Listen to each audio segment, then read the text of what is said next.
Халтыкинцы, их знает весь мир. А вот имя, что оно значит? Ахал, оазис в Туркменистане. Теке – племя, которое вывело чудо коней и выстояло один на один с судьбой.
От берегов Каспия, от большой воды начинаются земли туркменов и кончаются водой. Вот она, Амударья. В древности звали эту реку Джейхун. Верили, она берет начало в раю. Мирно жили на ее берегах многие туркменские племена. Воды и пищи хватало на всех. Но изменила русло Джейхун.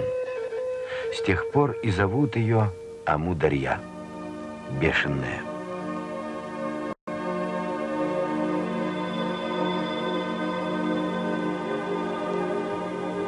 Вода ушла не сразу. Еще долго обманчиво сверкали в старом русле озера. Но горькая соль уже напитала их воду, безжизненной коростой сковала землю.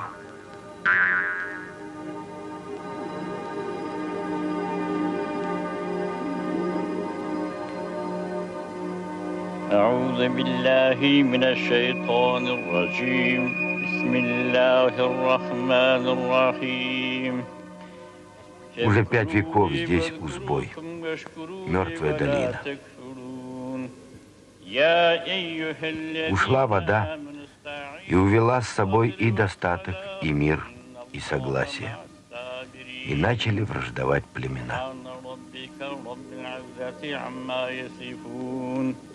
وسلام على المرسلين والحمد لله رب العالمين. И вот однажды, чтобы выжить, люди племени Теке, привычные к кочевой жизни, двинулись на восток.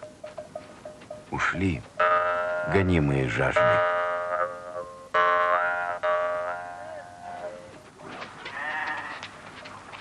Припадаю с мольбою к тебе, Всеблагой. Пощади, дай дождя, дождя, мой султан. Стражду я, жажду я, горю пред тобой. Пощади, дай дождя, дождя, мой султан. Пред высоким твоим порогом стоим, губ сухих не омыв, молитву творим. Низ пошли урожай страдальцам земным. Пощади, дай дождя, дождя, мой султан. Дай до цели дойти, владыка светил.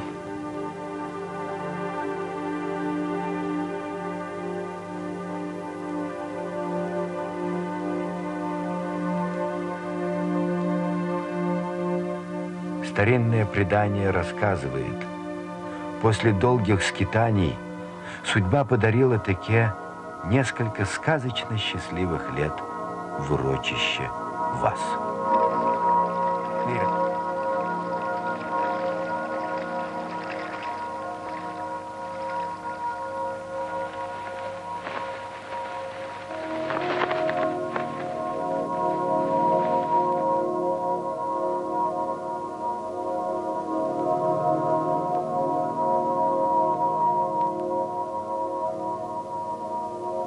Но жестокий сосед, хивинский хан, перекрыл русло реки, которая несла воду в поселение Теке.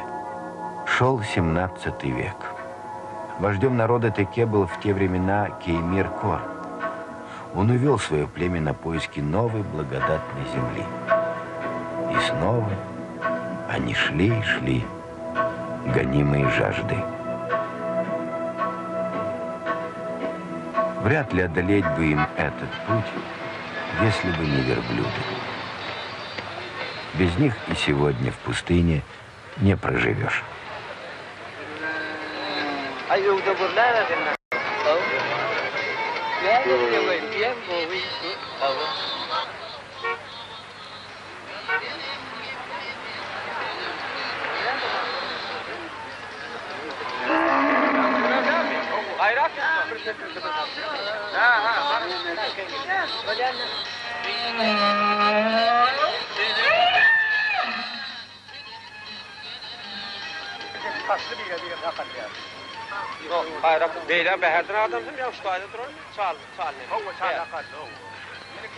Покупка верблюда – дело серьезное.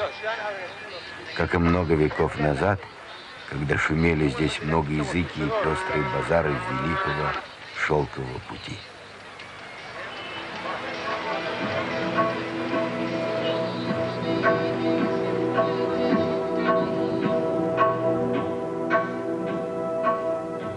А тогда, почти 4 столетия назад, караваны Теке двинулись на юг.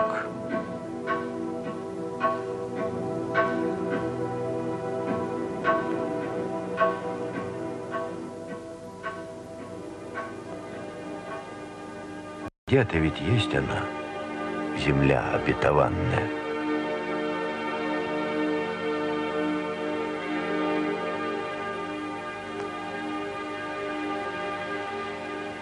Жизнь здесь, в предгорьях Балхан, стала еще одной передышкой в скитаниях.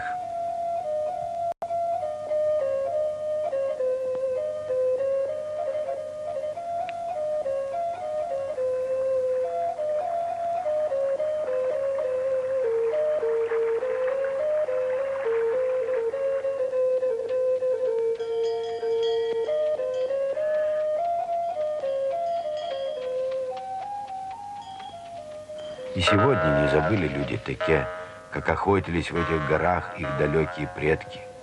С соколом, с быстроногой тазы, туркменской борзой.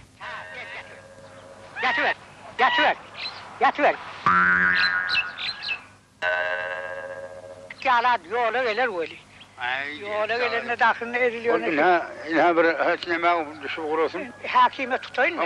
Ona ediliyor bol ver. Bolmadı bildi bol. Olmadı. Atı doğru. Un hal bir şehincik verdim, kan vermedim. O açtır var. Anasını da lat. Hey. Hayır.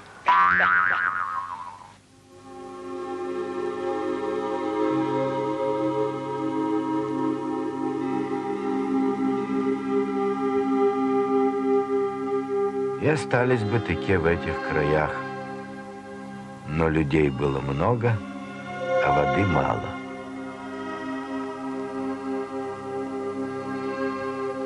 Она манила, вот, рядом, а оказывалось мираж. Жажда погнала Теке дальше, в Ахал, благодатный оазис.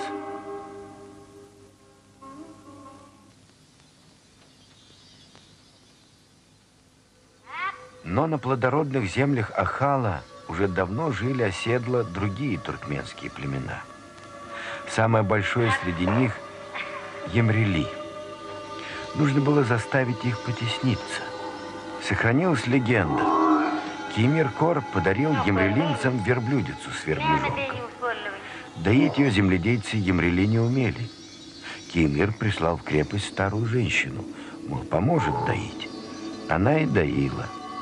А сама смотрела, слушала.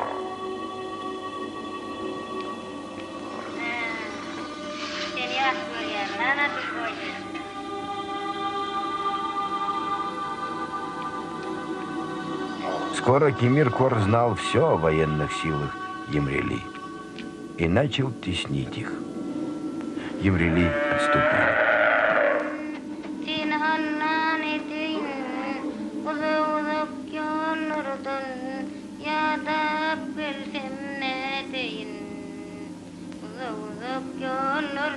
Вроде и не беспомощны были местные племена, но таки без особого труда захватили и Ахал, и другие оазисы.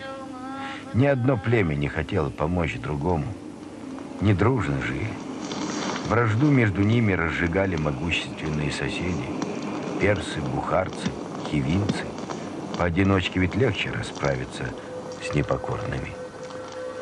Редко выпадал год, когда не налетали захватчики на земли туркменов, когда удавалось спокойно вырастить и собрать урожай.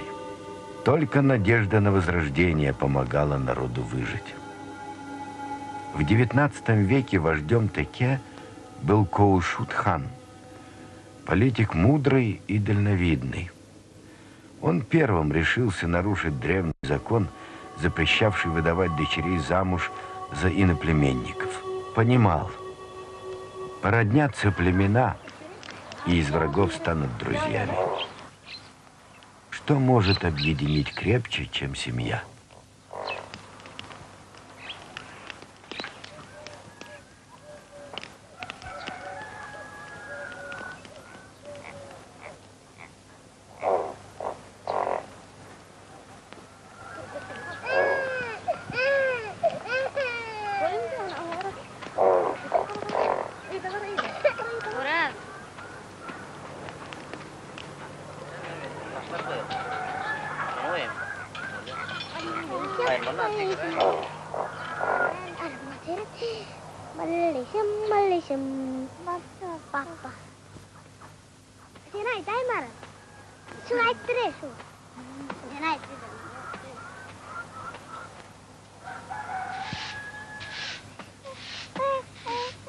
Ничего себе. Прийти в чужой двор и начать его подметать. Невероятно.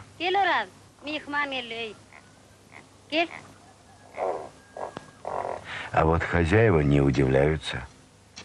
Понимают, пришла сваха. Так заведено много веков назад.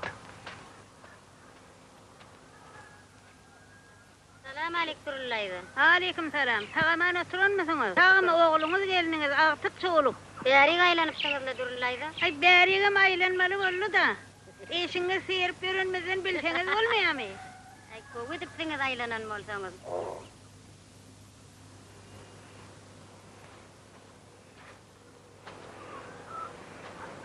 Bizim heysiyle gep tapmarsınız anarımızdan. Maşgalanız ağırımız nesip bolsa. Bu ettiğiniz bize oğlanlardan, kayılardan, gelinlerden sorar. Tiyrağınızda bilen tanıştık. Belki yazılan olsa näme Allah size kömek etsin, bize de kömek yaşlar duşmak için.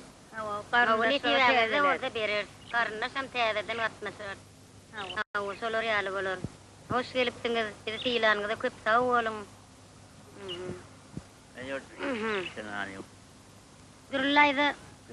Вроде бы просто светская беседа. О свадьбе ни слова. Но сваха волнуется. Примут родители невесты Дастархан. Значит, жених им по душе. Не примут. Теперь можно готовиться к свадьбе.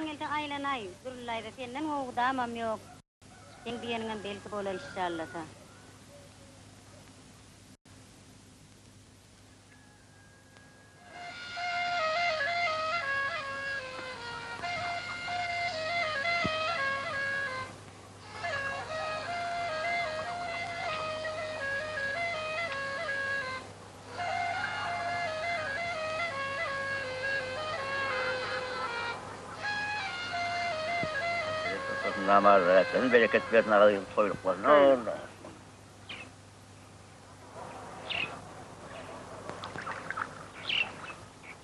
Dilap gelen gele de köp sağ olun.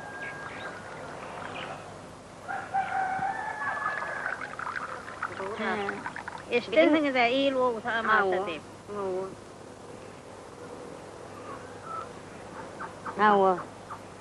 Sağaman bardurlayda salamay. Это ответный подарок.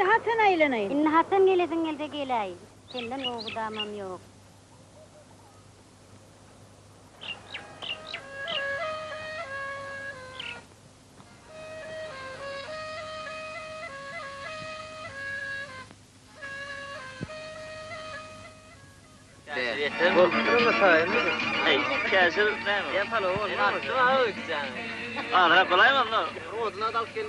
В доме жениха готовят праздничное угощение. Этим у Теке занимаются только мужчины. Tam takar, getir vermeli. Basım sıkılgar. Var basım sıkılgar. Veririm altın.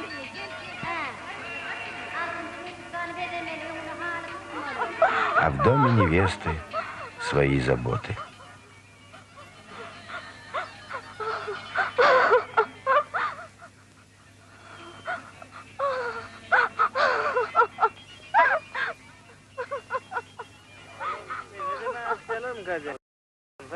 «20 баранов зарезали к свадебному тою».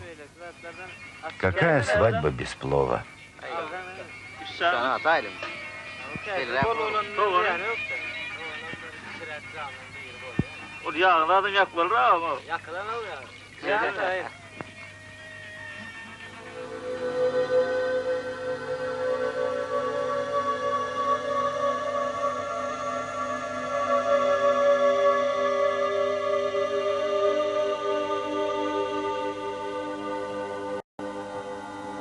Так одевали текинских невест и много-много веков назад.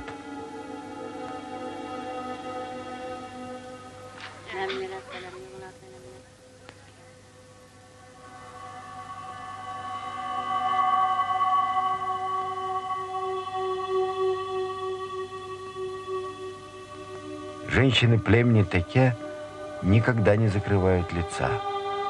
Только однажды, в день свадьбы. Почему?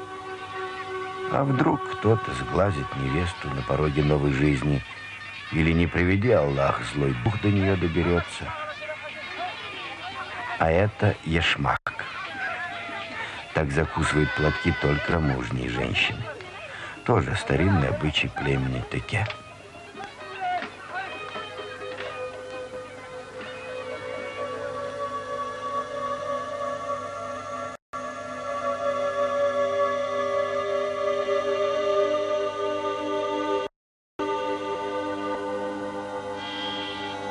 Встретить свадебную процессию – хорошая примета. Так считают Теке, да и все туркмены.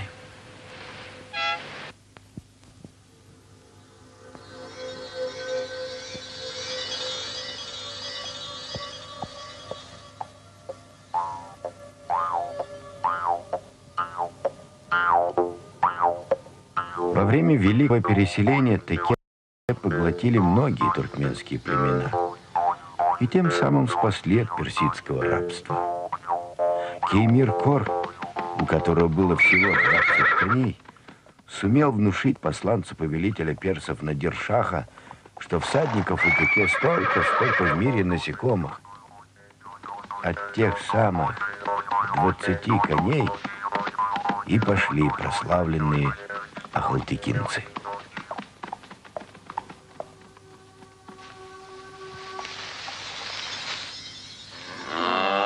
А тогда Надир-Шах предложил текинцам: платите мне дань.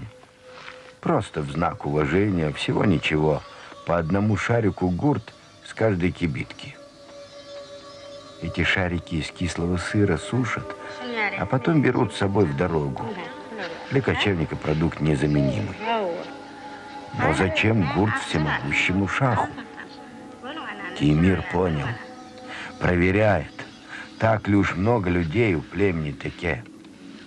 День и ночь все женщины Теке делали гурт. Послали шаху 40 000 шариков, и он поверил. С тех пор и стали называть текинцев племенем 40 000 кибиток. не рискнул на Дершах нападать на такой многочисленный народ.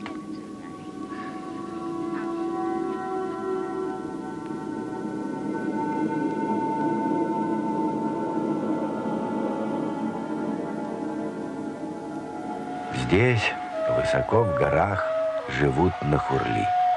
Их-то совсем много. Но именно им, пожалуй, единственным, удалось избежать и поглощения со стороны текинцев, и порабощения со стороны персов.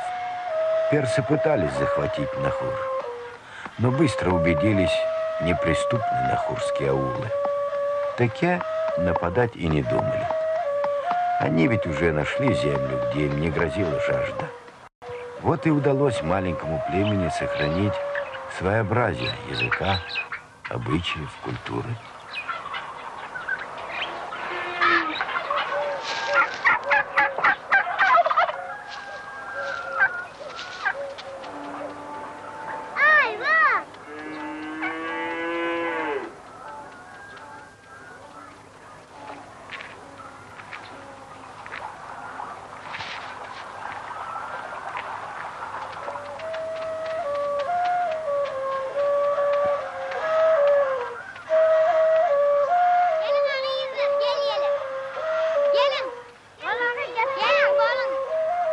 Некоторые ученые утверждают, именно нахурли есть самые чистокровные туркмены. На другие племена влияли иноземные завоеватели, а нахурли как жили, так и живут в своих недоступных горах.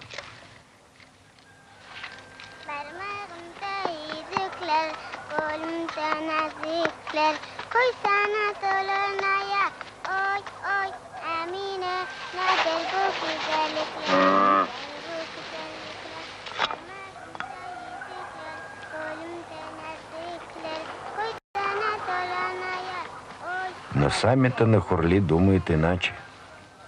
Они уверены, их предками были воины Александра Македонского. Когда рухнула Великая империя, большинство легионеров вернулось на родину, а кое-кто остался. Легенда. Но недавно сюда приезжали ученые из Греции и были потрясены, откуда в языке нахурли так много греческих слов.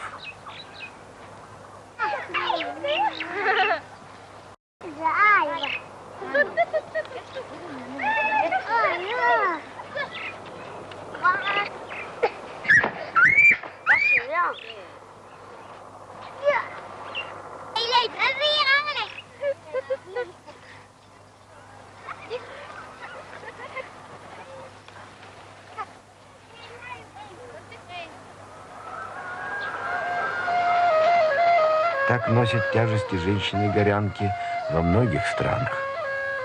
И в Греции тоже. В Туркменистане такое увидишь только в Нахуре.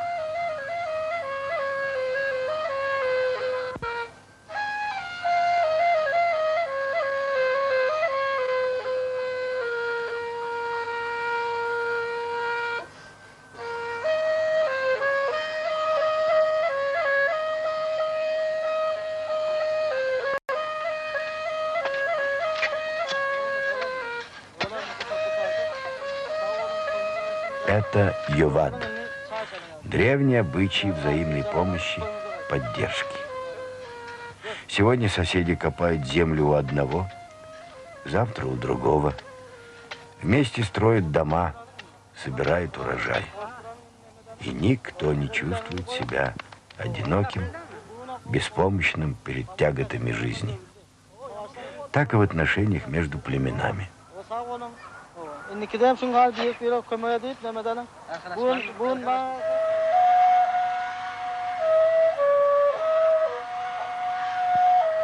В одиночку не выжить.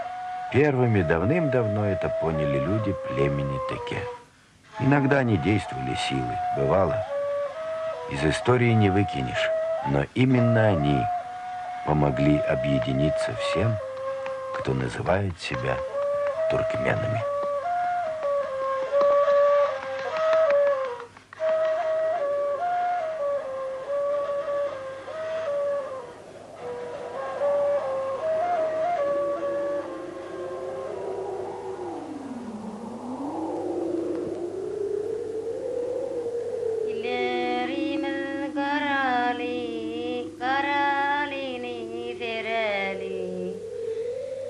Getireng meneng gaydamang güllüdüni göreli.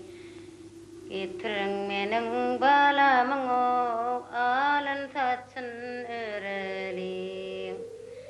Alan saçı kim olsa tıllavi